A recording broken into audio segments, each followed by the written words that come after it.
ऐशो आराम विलासिता में डूबा हुआ राजद का जो राज है वर्तमान विधायक, और दूसरी तरफ अति आक्रामक उदंडता और अपराध की तरफ कदम बढ़ाए हुए अपराधियों को संरक्षण देने वाला प्रकाश चंद्रा है, जो राजद के पृष्ठभूमि से आया है और वह है लोजपा का जो एनडीए का उम्मीदवार है।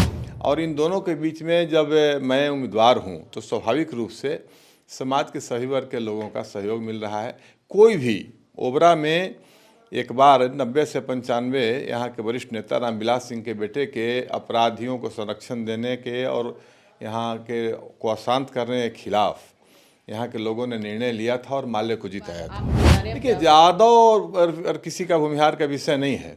यहाँ तो नंबर 1 पर यादव है, नंबर 2 पर भूमिहार है, लेकिन हम लोगों ने राजा राम सिंह को भी जिताया और 80 में रामविलास सिंह के ही खिलाफ राजपूतों ने और कुर्मी समाज के लोगों ने वीरेंद्र सिंह भूमिहार थे, उनको जिताया। जब पूरा बिहार जल रहा था और हम लोगों ने 95 में राजा राम सिंह को वोट किया था, जिताया था, तो आपके लिए अब बिहार के लोगों के लिए समझने का विषय है कि ओबरा और दाऊदनगर में कोई नरसंहार, कोई जातीय दंगा, कोई जातीय झगड़ा का एक उदाहरण नहीं है।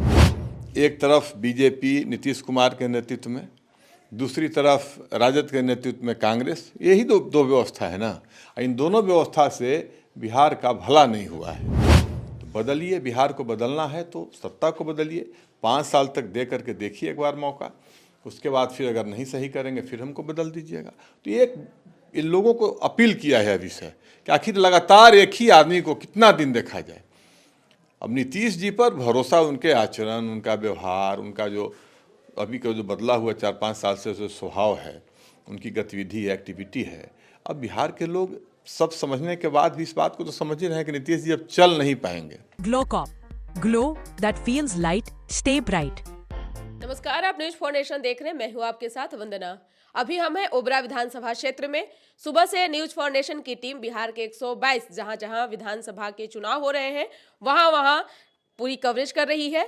इसी क्रम में हम ओबरा में पहुंच चुके हैं। ओबरा के कई बूथ पर हमने जो है खबर की, वहां से कई चीजें निकल करके सामने आई है। यहाँ त्रिकोणीय मुकाबला बताया जा रहा है।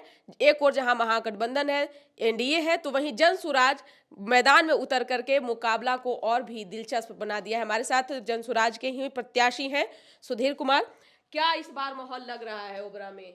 देखिए, ओबरा में लड़ाई एक तरफ सांपनाथ है जिसको आप राजद कह रहे हैं, और दूसरी तरफ एनडीए नागनाथ है। और सबसे बड़ी बात है कि दोनों राजद हैं, लड़ाई ही दोनों तरफ राजद है। प्रकाश भी बचपन से राजद की राजनीति किया है और ऋषि कुमार तो राजद के युवराज ही हैं, कांति सिंह के बेटे हैं। वे ऋषि कुमार से अधिक कांति कुमार की पहचान है। एक तरफ अकर्मण्य, जनता से कटा हुआ, हर प्रकार से ऐशो आराम विलासिता में डूबा हुआ राजद का जो राज है वर्तमान विधायक, और दूसरी तरफ अति आक्रामक उदंडता और अपराध की तरफ कदम बढ़ाए हुए अपराधियों को संरक्षण देने वाला प्रकाश चंद्रा है, जो राजद के पृष्ठभूमि से आया है और वह है लोजपा का जो एनडीए का उम्मीदवार है।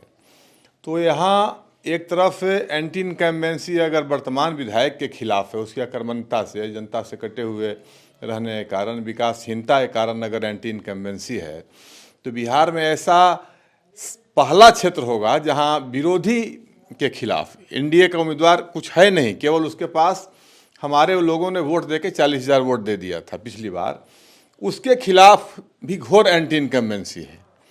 और इन दोनों के बीच में जब मैं उम्मीदवार हूं तो स्वाभाविक रूप से समाज के सभी वर्ग के लोगों का सहयोग मिल रहा है।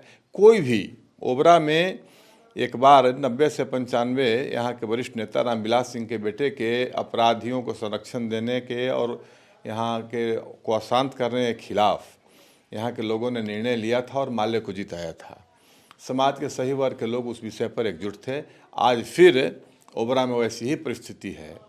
ऋषि से उबे हुए लोग और प्रकाश चंद्रा के कारनामों से नाराज लोग, वो जाति, वर्ग, धर्म से ऊपर उठ करके जनसुराज के पक्ष में, मेरे पक्ष में वोट करेंगे। और कोई भी यहाँ का शांति प्रिय समाज, किसी जाति का आदमी न तो प्रकाश को बर्दाश्त करेगा और न ऋषि को बर्दाश्त करेगा। मतलब 11वीं बार यादव, 12वीं बार आप बता रहे हैं। देखिए, यादव और किसी का भूमिहार का विषय नहीं है। यहाँ तो नंबर 1 पर यादव है, नंबर 2 पर भूमिहार है। लेकिन हम लोगों ने राजा राम सिंह को भी जिताया और 80 में रामविलास सिंह के ही खिलाफ राजपूतों ने और कुर्मी समाज के लोगों ने, वीरेंद्र सिंह भूमिहार थे, उनको जिताया। उसमें भाजपा बहुत छोटी पार्टी थी। तो यहाँ जो है माहौल होता है, यहाँ का शांति प्रिय समाज जो है, देखिए ओबरा में किसी की उंगली भी नहीं पिराई। जब पूरा बिहार जल रहा था और हम लोगों ने 95 में राजा राम सिंह को वोट किया था, जिताया था, तो आपके लिए, अब बिहार के लोगों के लिए समझने का विषय है कि ओबरा और दाऊदनगर में कोई नरसंहार, कोई जातीय दंगा, कोई जातीय झगड़ा का एक उदाहरण नहीं है। किसी की हत्या नहीं हुई, एक आदमी की हत्या नहीं हुई। यह इलाका बहुत पीस जोन है, ये शांति क्षेत्र है और इस इलाके के लोग किसी अपराधी, अभद्र व्यवहार करने वाला, उदंड, आक्रामक व्यक्ति को बर्दाश्त नहीं कर सकते हैं। तो इस इलाके के लोगों को न ऋषि कुमार बर्दाश्त है 5 साल इसके क्रियाकलाप को देख के, न प्रकाश चंद्रा बर्दाश्त है। इसलिए यहाँ के लोग मेरे साथ चलेंगे। आपने देखा होगा जिस तरह से प्रथम चरण के चुनाव हुए, ये अब अंतिम यानी दूसरे चरण के मतदान चल रहे हैं। प्रथम चरण में जिस तरह से वोट प्रतिशत की संख्या बढ़ी, तो उसको क्या आप मानते हैं? क्या लगता है जनसुराज का भी एक इसमें अहम भूमिका है? क्योंकि पहले की अपेक्षा और अब की अपेक्षा में काफ़ी वृद्धि देखी गई है। आप सुदूर गांव में जाइए और जो नौजवान, जो गरीब, जो मजदूर, जो सीमांत छोटा किसान, कृषि आधारित जो काम करने वाला या बाहर काम करने वाले लोग हैं, उनकी आवाज़ जब आप सुनिएगा और बात करिएगा, समझ में आएगा कि क्या जनसुराज के प्रति आकर्षण है। हम लोग जहाँ जाते हैं, सब आदमी तो जानता नहीं है व्यक्तिगत रूप से पार्टी को, लेकिन पार्टी को एक एक आदमी जानता है। और जनसुराज के प्रति जो आकर्षण है आम लोगों में, हम लोग तो सर प्रतीक्षा कर रहे थे आप ही का, जनसुराज के उम्मीदवार आवे, जनसुराज की प्रतीक्षा कर रहे थे और हम लोग बदलाव के लिए वोट करेंगे। यह जो है गजब का एक मतलब भाव लोगों में है।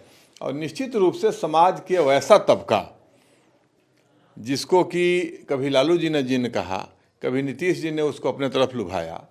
नीतीश जी ने प्रयास किया है पैसा वैसा बांट करके, लेकिन वह पैसा कितने लोगों को बांट पाए हैं? वह सीमित लोगों तक पैसा पहुंचा है। लेकिन महिलाएं, मजदूर, नौजवान, उन लोगों को लगता है कि जनसुराज ही हमारी आशा और अपेक्षा की पार्टी है। और कल रात तक बाहर से लोग आए हैं गांव-गांव में वोट देने के लिए, केवल और केवल बदलाव के लिए और बिहार में एक नई राजनीतिक स्थिति व्यवस्था कायम करने के लिए। लेकिन सवाल यह है कि जनसुराज को लोग क्यों वोट दें? काहे के लिए वोट दें? इसीलिए वोट दें कि पिछला 35 वर्षों से इन दोनों लोगों को देखते देखते, एक तरफ बीजेपी नीतीश कुमार के नेतृत्व में, दूसरी तरफ राजद के नेतृत्व में कांग्रेस, यही दो व्यवस्था है ना। इन दोनों व्यवस्था से बिहार का भला नहीं हुआ है। लालू जी का जंगल राज, भय और आतंक का वातावरण, वह जमाना आज भी लोग नहीं भूले हैं। और उनके अनुयायियों का जो है कि आक्रामकता को लोग नहीं भूलते हैं, उदंडता को लोग देखते हैं आज भी। थोड़ा मौका मिला तो इनका एक्शन उसी प्रकार का होता है। और नीतीश जी अब बीते दिनों की बात हो गए हैं। नीतीश जी अब दया के पात्र होकर के रह गए हैं, एक मुखौटा मात्र हैं भाजपा के षड्यंत्र का। बीजेपी उनको एक मुखौटा के रूप में इस्तेमाल कर रही है। दोनों चेहरों को देखते देखते प्रशासनिक जो भ्रष्टाचार है, जो पुलिसिया ये निरंकुशता कहिए, और बिल्कुल कहीं कोई पुलिस का कंट्रोल नहीं है, कानून व्यवस्था पर कंट्रोल नहीं है, इन दोनों के बीच में एक नया, प्रशांत किशोर ने कहा है कि एक नई व्यवस्था 5 साल के लिए देखिए। और लोकतंत्र में 5 साल का अवसर इसीलिए है कि हर 5 साल पर बदल दीजिए। सब विकासशील जितने विकसित राज्य हैं उसमें 5 साल पर व्यवस्था बदल जाती है। तो बदलिए, बिहार को बदलना है तो सत्ता को बदलिए, 5 साल तक दे करके देखिए एक बार मौका, उसके बाद फिर अगर नहीं सही करेंगे फिर हमको बदल दीजिएगा। तो एक इन लोगों को अपील किया है अभी से कि आखिर लगातार एक ही आदमी को कितना दिन देखा जाए। अब नीतीश जी पर भरोसा, उनके आचरण, उनका व्यवहार, उनका जो अभी का जो बदला हुआ 4-5 साल से जो स्वभाव है, उनकी गतिविधि, एक्टिविटी है, अब बिहार के लोग सब समझने के बाद भी इस बात को तो समझ ही रहे हैं कि नीतीश जी अब चल नहीं पाएंगे। नीतीश जी का एक ऑरा था, लेकिन वो ऑरा अब खत्म हो गया है। तो स्वाभाविक रूप से एक नई व्यवस्था लोग देना चाहते हैं, और तेजस्वी में विश्वास लोगों को नहीं है, तेजस्वी कुछ कर नहीं पाएगा। तो इसलिए जनसुराज के प्रति लोगों की आस्था है और एक आकर्षण है, विश्वास है कि एक बार मौका देना चाहिए जनसुराज को। बहुत बहुत शुक्रिया। तो ये थे जनसुराज के प्रत्याशी सुधीर शर्मा, जिनसे हमारी बातचीत हो रही थी। आप अपना ओपिनियन जरूर कमेंट बॉक्स में दीजिएगा। सहयोगी दीपक के साथ न्यूज फॉर नेशन, ओबरा। सूरज की पहली किरण के साथ जाग उठा बिहार, हर मत बने नई उम्मीद, हर कदम जिम्मेदारी। न्यूज फॉर नेशन की अपील, 6 और 11 नवंबर को घर से निकलें, वोट करें और अपने भाग्य विधाता खुद बने।